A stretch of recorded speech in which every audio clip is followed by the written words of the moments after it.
ಆತ್ಮೀಯರೇ, ನಮಸ್ಕಾರಗಳು. ನಾನು ನಿಮ್ಮ ಶಂಕರದೇವರು ಹಿರೇಮಠ. ಮಕ್ಕಳ ಸಾಹಿತ್ಯ ಪುಸ್ತಕ ಅವಲೋಕನ ಕಾರ್ಯಕ್ರಮದಲ್ಲಿ ಇವತ್ತು ನಾವು 25ನೇ ದಿನವನ್ನು ತಲುಪಿದ್ದೇವೆ. 25ನೇ ದಿನ 25ನೇ ಸಾಹಿತ್ಯ ಕೃತಿಯಾಗಿ ಕೊಪ್ಪಳದ ಈರಪ್ಪ ವಿಜಿಲಿ ಅವರು ಬರೆದ ನಿಖಿಲನ ಬಣ್ಣದ ಕೊಡೆ ಅನ್ನುವಂಥ ಮಕ್ಕಳ ಕೃತಿಯನ್ನ ಇವತ್ತು ನಾನು ಪರಿಚಯ ಮಾಡಲಿದ್ದೇನೆ. ಸಾಹಿತ್ಯಿಕವಾಗಿ ಸಾಂಸ್ಕೃತಿಕವಾಗಿ ಬೆಳೆಯುತ್ತಿರುವಂತ ಕೊಪ್ಪಳದ ಲೇಖಕರಾಗಿರುವಂತ ಈರಪ್ಪ ಬಿಜಿಲಿ ಅವರು ಬರೆದಿರುವಂತ ನಿಖಿಲನ ಬಣ್ಣದ ಕೊಡೆ ಮಕ್ಕಳ ಕವನ ಸಂಕಲನವಾಗಿದೆ. ಸೌಜನ್ಯ ಪ್ರಕಾಶನ ಭಾಗ್ಯನಗರ ಕೊಪ್ಪಳ ಅವರು ಈ ಕೃತಿಯನ್ನು ಪ್ರಕಟಿಸಿದ್ದಾರೆ. 2026ರಲ್ಲಿ ಪ್ರಕಟವಾಗಿರುವಂತಹ ಈ ಕೃತಿ 108 ಪುಟಗಳನ್ನ ಒಳಗೊಂಡಿದೆ. 150 ರೂಪಾಯಿ ಬೆಲೆಯನ್ನ ಇದು ಹೊಂದಿದೆ. ಹಾಗೆ ಮುಖಪುಟ ವಿನ್ಯಾಸವನ್ನ ಜಗನ್ನಾಥ್ ಜಿ ಅಗಡಿ ಅವರು ಮಾಡಿದ್ದಾರೆ. ಹಾಗೆ ಮುಖಪುಟ ಒಳ ಚಿತ್ರಗಳನ್ನ ವಿನಾಯಕ್ ಕಮತದವರು ಬಿಡಿಸಿಕೊಟ್ಟಿದ್ದಾರೆ. ಅದೇ ರೀತಿ ಮುನ್ನುಡಿಯನ್ನ ವೈಜಿ ಭಗವತಿ ಅವರು ಕೃತಿಗೆ ಮುನ್ನುಡಿಯನ್ನ ಬರೆದಿದ್ದಾರೆ. ಆಶಯ ನುಡಿಯನ್ನ ಶ್ರೀಮತಿ ಅರುಣಾ ನರೇಂದ್ರ ಅವರು ಆಶಯ ನುಡಿಯನ್ನ ಬರೆದಿದ್ದಾರೆ. ಅದೇ ರೀತಿ ಶುಭ ನುಡಿಯನ್ನ ಡಾಕ್ಟರ್ ವಿನಾಯಕ್ ಕಮತದವರು ಶುಭ ನುಡಿಯನ್ನ ಬರೆದಿದ್ದಾರೆ. ಯಲ್ಲಪ್ಪ ಅರ್ನಾಳಗಿ ಅವರು ಬೆನ್ನುಡಿಯನ್ನ ಬರೆದು ಶುಭ ಹಾರೈಸಿದ್ದಾರೆ. ಒಟ್ಟು 62 ಕವಿತೆಗಳನ್ನ ಒಳಗೊಂಡಿರುವಂತಹ ಈ ಕೃತಿ 62 ಕವಿತೆಗಳನ್ನ ಸುಂದರವಾದ ಕವಿತೆಗಳನ್ನ ಈ ಕೃತಿ ಒಳಗೊಂಡಿದೆ. ಮಕ್ಕಳ ಸಾಹಿತ್ಯದವನ್ನ ಸಮಸ್ತ ಮಕ್ಕಳ ಲೋಕಕ್ಕೆ ಈ ಕೃತಿಯನ್ನ ಅರ್ಪಣೆ ಮಾಡಿದ್ದಾರೆ. ಮಕ್ಕಳ ಭಾವಲೋಕದಲ್ಲಿ ವಿವರಿಸುವಂತಹ, ಮಕ್ಕಳ ಮನಸ್ಸನ್ನ ತಣಿಸುವಂತಹ, ಹಾಗೆ ಮಕ್ಕಳನ್ನ ಬೌದ್ಧಿಕವಾಗಿ, ಮಾನಸಿಕವಾಗಿ, ಸಾಮಾಜಿಕವಾಗಿ ಸಶಕ್ತಗೊಳಿಸುವಂತಹ ಕವಿತೆಗಳನ್ನ ಈ ಸಂಕಲನ ಒಳಗೊಂಡಿದೆ. ಮಕ್ಕಳ ಸಾಹಿತ್ಯವೆಂದರೆ ಅದು ಒಂದು ಸ್ವಚ್ಛಂದ ಲೋಕದಲ್ಲಿ ವಿವರಿಸುವಂತಹ ಭಾವನಾ ಲೋಕವಾಗಿದೆ. ಅಂತಹ ಲೋಕದಲ್ಲಿ ವಿವರಿಸುವಂತಹ, ಮಕ್ಕಳಿಗಾಗಿ ಸಾಹಿತ್ಯ ಸೃಷ್ಟಿಸುವಂತಹ ಸಾಹಿತಿಗಳ ಸಂಖ್ಯೆ ಬಹಳಷ್ಟು ಕಡಿಮೆ ಇದೆ. ಅದೇ ರೀತಿ ಈಗಾಗಲೇ ಹಲವಾರು ಸಾಹಿತ್ಯ ಕೃತಿಗಳನ್ನ ಬರೆದಿರುವಂತಹ ಈರಪ್ಪ ಬಿಜಿಲಿ ಅವರಿಂದ ಈ ಮಕ್ಕಳ ಕೃತಿ ರಚನೆಯಾಗಿರುವುದು ಒಂದು ಸಂತಸದ ವಿಷಯ. ಶಿಕ್ಷಕರೇ ಆಗಿರುವುದರಿಂದ ಮಕ್ಕಳ ಜೊತೆಗೆ ತಮ್ಮ ಬಹುಪಾಲು ಸಮಯವನ್ನ ಕಳೆಯುವ ಕಾರಣದಿಂದ ಮಕ್ಕಳ ಬಾಲ್ಯವನ್ನ ಹಾಗೂ ಮಕ್ಕಳ ಮನಸ್ಸನ್ನು ಅರಿತವರಾಗಿರುವುದರಿಂದ ಈರಪ್ಪ ಬಿಜಿಲಿ ಅವರು ಈ ಕೃತಿಯನ್ನ ರಚಿಸಿದ್ದಾರೆ. ಇಲ್ಲಿರುವಂತಹ ಕವಿತೆಗಳು ಬಹಳಷ್ಟು ಕವಿತೆಗಳನ್ನ ನಾವು ನೋಡಬಹುದು. ಜಗತ್ತಿನ ಅತ್ಯಂತ ಸೂಕ್ಷ್ಮ ಮನಸ್ಸನ್ನ ಉಳ್ಳುವಂತವರು ಮಕ್ಕಳು, ಮುದ್ದು ಮಕ್ಕಳು. ಅಂತವರ ಕುರಿತಾಗಿ ಬರೆದಿರುವಂತ ಕವಿತೆಗಳನ್ನ ಬರಿಬೇಕಾದ್ರೆ ಕವಿ ಮನಸ್ಸು ಸಹ ಸೂಕ್ಷ್ಮತೆಯನ್ನ ಹಾಗೂ ಮುಗ್ಧತೆಯನ್ನ ಬೇಕಾಗಿರುವುದು ಅವಶ್ಯಕವಾಗಿದೆ. ಹಾಗೆ ಮಕ್ಕಳೊಂದಿಗಿನ ಒಡನಾಟವನ್ನ ಪರಿಣಾಮವಾಗಿ ಈ ಕೃತಿ ರಚನೆಯಾಗಿದೆ. ಇಲ್ಲಿಯ ಕವಿತೆಗಳಲ್ಲಿ ನಾವು ಕವಿಗಳು ಈರಪ್ಪ ಸರ್ ಅವರ ತಮ್ಮ ಬಾಲ್ಯವನ್ನ ನೆನಪಿಸಿಕೊಳ್ಳುತ್ತಾ ಈಗಿನ ಮುದ್ದು ಮಕ್ಕಳ ಬಾಲ್ಯದ ಜೊತೆಗೆ ಸಮ್ಮಿಲನಗೊಳಿಸಿ ಬಾಲ್ಯದಲ್ಲಿರುವಂತಹ ಘಟನೆಗಳನ್ನ ಈ ಕವಿತೆಗಳ ಮೂಲಕ ಕಟ್ಟುವಂತ ಕೆಲಸ ಮಾಡಿದ್ದಾರೆ. ಈಗಾಗಲೇ ಯೂಟ್ಯೂಬ್ನಲ್ಲಿ, ವಾಟ್ಸಪ್ಗಳಲ್ಲಿ ಭಾವಗೀತೆಗಳನ್ನ, ಗಜಲ್ಗಳನ್ನ, ಶಾಯರಿಗಳನ್ನ ಬರೆದು ಹೆಸರನ್ನು ಹೊಂದಿರುವಂತ ಈರಪ್ಪ ಸರ್ ಅವರು ಮಕ್ಕಳಿಗಾಗಿ ಕವಿತೆಗಳನ್ನ ಬರೆಯುವಂತ ಪ್ರಯತ್ನ ಮಾಡಿದ್ದಾರೆ. ಹಾಗಾಗಿ ನಿಖಿಲನ ಬಣ್ಣದ ಕೊಡೆ ಎನ್ನುವಂತ ಸುಂದರವಾದ 62 ಕವಿತೆಗಳನ್ನು ಒಳಗೊಂಡಿರುವಂತ ಈ ಕವಿತೆ ಸಂಕಲನದಲ್ಲಿ ಕೆಲವು ಕವಿತೆಗಳನ್ನ ನೋಡೋಣ. ಈ ಕವಿತೆಯು ಸಹ ಕವಿತೆಗಳಿಗೆ ಪುಟಗಳಲ್ಲಿ ಆಕರ್ಷಕವಾದ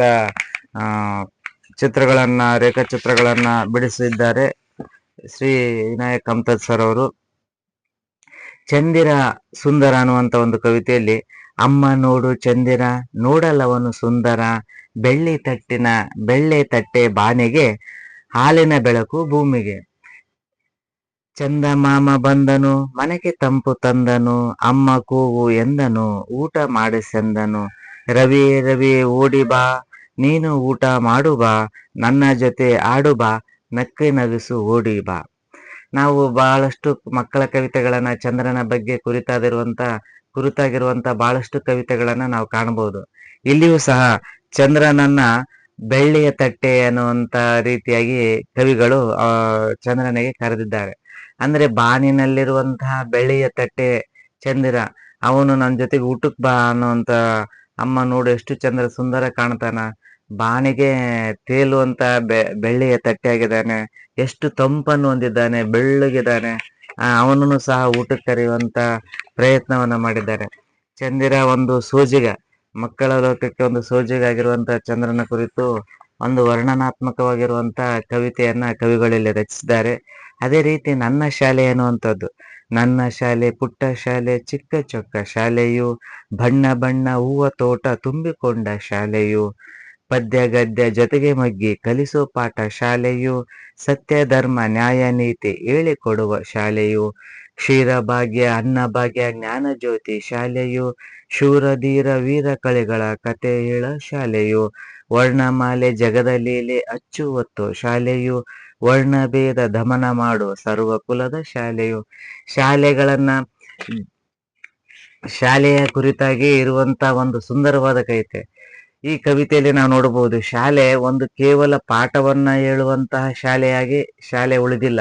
ಶಾಲೆ ಒಂದು ಜಾತಿಯ ಸಂಕೋಲೆಯಿಂದ ಮಗುವನ್ನ ಬಿಡಿಸುವಂತಹ ಶಾಲೆಯಾಗಿದೆ. ಸರ್ವಧರ್ಮ ನ್ಯಾಯ ನೀತಿಯನ್ನ ಹೇಳುವಂತಹ ಶಾಲೆಯಾಗಿದೆ. ಹಾಗೆ ಪದ್ಯ ಗದ್ಯೆಯ ಜೊತೆಗೆ ಮಗ್ಗಿಯನ್ನ ಹೇಳಿಕೊಡುವಂಥದ್ದು ಶಾಲೆಯಾಗಿದೆ. ಬಣ್ಣ ಬಣ್ಣದ ಹೂತೋಟಗಳಾಗಿರುವಂತಹ, ಹೂಗಳ ರೂಪದಲ್ಲಿರುವಂತಹ ಕುಸುಮಗಳಾಗಿರುವಂತಹ, ಸುಂದರ ಸುಮಗಳಾಗಿರುವಂತಹ ಮಕ್ಕಳನ್ನು ಹೊಂದಿರುವಂತಹ ಶಾಲೆಗಳು, ವರ್ಣಮಾಲೆಯ ಜೊತೆಗೆ ಜಗದ ನೀತಿ ಧರ್ಮಗಳನ್ನು ಸಹ ಜ್ಞಾನ ಜ್ಯೋತಿಗಳನ್ನ ಹೇಳುವ ಮೂಲಕ ಶೂರ ಧೀರ ವೀರ ಕಲೆಗಳನ್ನ ರೂಪಿಸುವಂಥದ್ದು ಶಾಲೆ. ಇಷ್ಟೆಲ್ಲ ಕೆಲಸಗಳನ್ನ ಶಾಲೆ ಮಾಡುತ್ತದೆ ಅನ್ನುವಂಥದ್ದು ಶಾಲೆಯ ಕುರಿತಾಗಿರುವಂತ ಒಂದು ಸುಂದರವಾದ ಕವಿತೆಯಾಗಿದೆ. ಹಾಗೆ ಕವಿಗಳು ಇಲ್ಲಿ ಮದ್ದು ಪೆದ್ದು ಹಾಗೆ ಪಾನಿಪುರಿಯ ಬಗ್ಗೆನೂ ಸಹ ಒಂದು ಕವಿತೆ ಬರೆದಿದ್ದಾರೆ. ಮಕ್ಕಳಿಗೆ ತುಂಬಾ ಇಷ್ಟವಾಗಿರುವಂತ ಒಂದು ಪಾನಿಪುರಿ ಕುರಿತಾಗಿ, ಪಾನಿಪುರಿ ಬೇಕು ಎಂದು ರೆಚ್ಚೆ ಹಿಡಿದ ಶ್ಯಾಮನು, ಪಾನಿಪುರಿ ತಿನ್ನುವ ಆಸೆ ತಂದೆ ಮುಂದೆ ಉಳಿದನು, ಮಗನ ಹಠಕ್ಕೆ ಕಟ್ಟು ಬಿದ್ದು ಕರೆದುಕೊಂಡು ಹೋದರು, ರಾಗು ಜಾನಿ ನಿಮ್ಮಿ ಪಮ್ಮಿ ಜೊತೆಗೆ ಶ್ಯಾಮ ಕರೆದನು, ಬಯ್ಯ 5 ಪ್ಲೇಟು ಪಾನಿ ಪೂರಿ ಕೊಡಿರಿ ಎಂದನು, ಅಪ್ಪ ಎಲ್ಲ ಹುಡುಗರಿಗೂ ಪಾನಿಪುರಿ ತಂದನು, ಪಾನಿಪುರಿ ಮೇಲೆ ಇತ್ತು ಡಾಣಿ ಮೊಸರು ಬಟಾಣಿ, ಅದರ ಜೊತೆಗೆ ಉಳ್ಳಾಗಡ್ಡಿ ಮೆಣಸಿನಕಾಯಿ ಚಟ್ನಿ. ಪಾನಿಪುರಿನ ತಿನ್ನಕ ಹಠ ಹಿಡಿದು ತನ್ನ ಗೆಳೆಯರನ್ನೆಲ್ಲ ಕರ್ಕೊಂಡು ತಂದೆ ಜೊತೆಗೆ ಹೋಗುವಂತ ಶ್ಯಾಮ 5 ಪ್ಲೇಟ್ ಪಾನಿಪುರಿ ಹೇಳ್ತಾನ. ಪಾನಿಪುರಿನು ಹೇಗಿರುತ್ತೆ ಅನ್ನೋವಂಥದ್ದನ್ನು, ಪಾನಿಪುರಿ ಒಳಗ ಮೊಸರು ಬಟಾಣಿ ಹಾಕಿರ್ತಾರೆ, ಜೊತೆಗೆ ಉಳ್ಳಾಗಡ್ಡಿ ಮೆಣಸಿನಕಾಯಿ ಚಟ್ನಿನೂ ಇರುತ್ತದೆ ಅನ್ನುವಂಥದ್ದು ಪಾನಿಪುರಿಯ ಬಗ್ಗೆ ವರ್ಣನೆ ಮಾಡ್ಕೊಂತ ಮಕ್ಕಳಿಗೆ ಪಾನಿಪುರಿ ಇಷ್ಟ ಆಗುತ್ತೆ ಅನ್ನುವಂಥದ್ದನ್ನು ಸಹ ಇಲ್ಲಿ ಲೇಖಕರು ಮಕ್ಕಳ ಕುರಿತಾಗಿ ಬಹಳಷ್ಟು ಸೂಕ್ಷ್ಮ ಮತ್ತೆ ಗ್ರಹಿಯಾಗಿದ್ದಾರೆ. ಯಾಕಂದ್ರೆ ಮಕ್ಕಳಿಗೆ ಏನೇನು ಇಷ್ಟ ಅನ್ನೋಂಥದ್ದು, ಲಾಲಿಪಾಪ್ ಕುರಿತಾದ ಒಂದು ಕವಿತೆ ಇದೆ, ಜಾತ್ರೆಯ ಕುರಿತಾದ ಕವಿತೆ ಇದೆ. ಮಕ್ಕಳ ಸುತ್ತಮುತ್ತ ಏನ್ ಮಾಡ್ತಾರೆ, ಆ ಪ್ರಾಣಿಗಳ ಪಕ್ಷಿಗಳ ಕುರಿತಾಗಿ ಹಾಗೂ ಅರಣ್ಯದ ಕುರಿತಾಗಿ, ಪರಿಸರ ಸಂರಕ್ಷಣೆಯ ಕುರಿತಾದಂತಹ ಕವಿತೆಗಳನ್ನ ನಾವು ನೋಡಬಹುದು. ಮಕ್ಕಳ ಸಾಹಿತ್ಯ ಲೋಕದಲ್ಲಿ ಕುವೆಂಪು ಅವರು, ಶಿವರಾಮ ಕಾರಂತರು, ಶಿಶು ಸಂಗಮೇಶ್ ಅವರು, ಶರಣಪ್ಪ ಕಂಚಾಣಿ ಸರ್ ಅವರು, ಬಹಳಷ್ಟು ಜನ ಮಕ್ಕಳ ಸಾಹಿತ್ಯದಲ್ಲಿ ಸಾಹಿತ್ಯ ಕೃತಿಯನ್ನ ಮಾಡುವಂತ ಪ್ರಯತ್ನವನ್ನ ಮಾಡಿದ್ದಾರೆ. ವಿಶೇಷವಾಗಿ ಶಿಕ್ಷಕರೇ ಹೆಚ್ಚಿನ ಸಂಖ್ಯೆಯಲ್ಲಿ ಮಕ್ಕಳ ಸಾಹಿತ್ಯವನ್ನ ರಚಿಸುವಂತ ಕೆಲಸ ಮಾಡಿದ್ದಾರೆ. ಇಲ್ಲಿಯೂ ಸಹ ಲೇಖಕರು ಶಿಕ್ಷಕರಾಗಿರುವಂತಹ ಕಾರಣದಿಂದ ಮಕ್ಕಳಿಗಾಗಿ ಹತ್ತಿರುವಂತಹ ಹಣ್ಣಿನ ಅಂಗಡಿ ಅನ್ನುವಂತ ಒಂದು ಕವಿತೆಯಲ್ಲಿ, ಅಜ್ಜ ಅಜ್ಜ ಪ್ರೀತಿ ಅಜ್ಜ ನನಗೆ ಹಣ್ಣು ಕೊಡುವೆಯ, ರಾಜು ಪುಟ್ಟ ಹಣ್ಣು ಖಾಲಿ ತಂದು ಕೊಡುವೆ ತಡೆವೆಯ, ನಿಲ್ಲು ತಾತ ನಿನ್ನ ಜೊತೆಗೆ ನಾನು ಬರುವೆ, ಸಂತೆಗೆ ಅಲ್ಲಿ ನಾನು ಬಗೆ ಬಗೆಯ ಹಣ್ಣು ತೆಗೆದುಕೊಳ್ಳುವೆ. ಒಂದು ತಾತನಿಗೆ ಪ್ರೀತಿ ಅಜ್ಜನಿಗೆ ಹಣ್ಣು ಕೇಳ್ತಾನೆ, ಆದ್ರೆ ಹಣ್ಣು ಖಾಲಿ ಆಗ್ಬಿಟ್ಟಿರ್ತಾವ ಮನೆಯೊಳಗ. ಅವಾಗ ಆತಂತ ಸ್ವಲ್ಪ ತಡಿಯಪ್ಪ ನಾನು ಹೋಗಿ ಸಂತೆಗೆ ಹೋಗಿ ತರ್ತೀನಿ ಅಂತಾನ. ಅವಾಗ ಮಗು ಅಂತಾನ, ನಾನು ನಿನ್ ಜೊತೆಗೆ ಬರ್ತೀನಿ, ನಾನು ಬಂದು ಬಗೆ ಬಗೆ ಹಣ್ಣು ತರ್ತೀನಿ ಅಂತೇಳಿ. ಇಲ್ಲಿ ಮಗುವಿನ ಒಂದು ಆಸೆ, ತಾತ ಹೋದ್ರೆ ಒಂದೇ ಹಣ್ಣು ತರ್ತಾನೆ, ಅದೇ ತಾತನ ಜೊತೆಗೆ ನಾನು ಹೋದ್ರೆ ಬಗೆ ಬಗೆಯ ಹಣ್ಣುಗಳನ್ನ ತಿನ್ಬೋದು ಅನ್ನುವಂತ ಒಂದು ಮಗುವಿನ ಆಸೆಯನ್ನ, ಮುಗ್ಧತೆಯನ್ನ ಈ ಕವಿತೆಯಲ್ಲಿ ಕಟ್ಟುವಂತ ಪ್ರಯತ್ನವನ್ನ ಲೇಖಕರು ಮಾಡಿದ್ದಾರೆ. ಹಾಗೆ ಟೆಡ್ಡಿ ಬೇರ್, ಯಾವುದೇ ಜಾತ್ರೆಗೆ ಹೋದ್ರೂ ಸಹಿತ ಮಕ್ಕಳು ತೆಗೆದುಕೊಳ್ಳುವಂತ ಟೆಡ್ಡಿ ಬೇರ್ ನನ್ನ ಕುರಿತು ಚಿನ್ನದಂತ ಮಕ್ಕಳ ಗದ್ಲ ಗೃಹದಿ ತುಂಬಿತು, ಅಣ್ಣ ತಂಗಿ ಕೋಳಿ ಜಗಳ ಚಂದ ಸಾಗಿತು, ರಾಜು ತನ್ನ ತಂಗಿಗೆ ರಾಣಿ ಗೊಂಬೆ ಕದ್ದಿದ್ದ, ನಾಜುಕಾದ ಗೊಂಬೆ ಕೈಗೆ ಕಿತ್ತು ಎಸೆದಿದ್ದ. ಅಂದ್ರೆ ಈಗ ಮನೆಯಲ್ಲಿ ರಜಾ ಅವಧಿ ಇರ್ಬೋದು, ಮನೆಯಲ್ಲಿ ಮಕ್ಕಳ ಗಲಾಟೆ ಜಗಳ ಕೋಳಿ ಜಗಳ ಸಾಮಾನ್ಯವಾಗಿದ್ದಿದ್ದೆ. ಹಾಗೆ ಟೆಡ್ಡಿ ಬೇರನ್ನ ಕಸ್ಕೊಂಡು ಕೈಗಿರಂತ ಗೊಂಬೆನ ಬಿಸಿ ಹಾಕಿದಾಗ ಜಗಳ ಆಗುವಂಥದ್ದು, ಆಮೇಲೆ ಮುರಿದು ಗೊಂಬೆನ ಹೊಂದಿಸಿ ರಮಿಸುವಂತ ಒಂದು ವಿಷಯವನ್ನ ಈ ಕವಿತೆಯಲ್ಲಿ ಕಟ್ಟಿಕೊಡುವಂತ ಕೆಲಸವನ್ನ ಲೇಖಕರು ಮಾಡಿದ್ದಾರೆ. ಆಮೇಲೆ ಮಳೆಯ ಕುರಿತಾಗಿ, ತೋಟದ ಕುರಿತಾಗಿ, ಬಣದ ಕುರಿತಾಗಿ, ಪಾತರಗಿತ್ತಿಯ ಕುರಿತಾಗಿ, ಹಾಗೆ ಅಜ್ಜ ಮೊಮ್ಮಕ್ಕಳ ಕುರಿತಾಗಿ ಕವಿತೆಗಳ ರಚನೆ ಆಗಿವೆ. ಹಾಗೆ ನವಿಲುಗರಿ, ಅಮ್ಮ ಅಮ್ಮ ನೋಡು ಅಮ್ಮ ಗರಿಯ ಒಳಗೆ ಕಣ್ಣಮ್ಮ, ಯಾರು ಇಟ್ರು ಯಾರು ಕೊಟ್ರು ನವಿಲುಗರಿಗೆ ಕಣ್ಣಮ್ಮ, ಕಂದು ಬಣ್ಣ ನಡುವೆ ಕಣ್ಣ ನೀಲಿ ಹಸಿರು ಪುಕ್ಕವು, ಅಂದ ಚಂದ ನವಿಲಿಗೆ ತಂದು ಕುಣಿಯೇ ಕೃಷ್ಣನು ನಕ್ಕನು, ತಲೆಯ ಮೇಲೆ ಚಂದ ತುರಾಯಿ ನವಿಲು ಸೊಬಗು ಹೆಚ್ಚಿತು, ಮಲೆಯ ನಡುವೆ ಹಚ್ಚ ಹಸಿರು ಕಪ್ಪು ಮೋಡ ಮುಚ್ಚಿತು. ನವಿಲಿನ ಗರಿಯನ್ನ ವರ್ಣನೆ ಮಾಡುವಂಥದ್ದು ಸೊಗಸಾಗಿ ಮೂಡಿ ಬಂದಿದೆ. ನವಿಲುಗರಿ ಎಂದರೆ ಮಕ್ಕಳಿಗೆ ಇಷ್ಟ. ನವಿಲುಗರಿನ ತಮ್ಮ ನೋಟ್ಬುಕ್ ಪುಸ್ತಕದಲ್ಲಿ ಇಟ್ಕೊಂತಾರ. ನವಿಲುಗರಿ ಮರಿ ಹಾಕ್ಬಿಡುತ್ತೆ, ಡಬಲ್ ಆಗಿಬಿಡುತ್ತೆ ಅಂತ ಅನ್ನೋಂಥದ್ದು ಒಂದು ಕಲ್ಪನೆ ಮಕ್ಕಳಿಗೆ. ಹಾಗಾಗಿ ನವಿಲುಗರಿ ನೋಡಲು ಸುಂದರವಾದ 1000 ಕಣ್ಣುಗಳ ನವಿಲು ಅಂತೇಳಿ ನವಿಲುಗರಿಯನ್ನ ಇಟ್ಕೊಳ್ಳುವಂತ ಕೆಲಸವನ್ನ ಮಕ್ಕಳು ಮಾಡ್ತಾರೆ.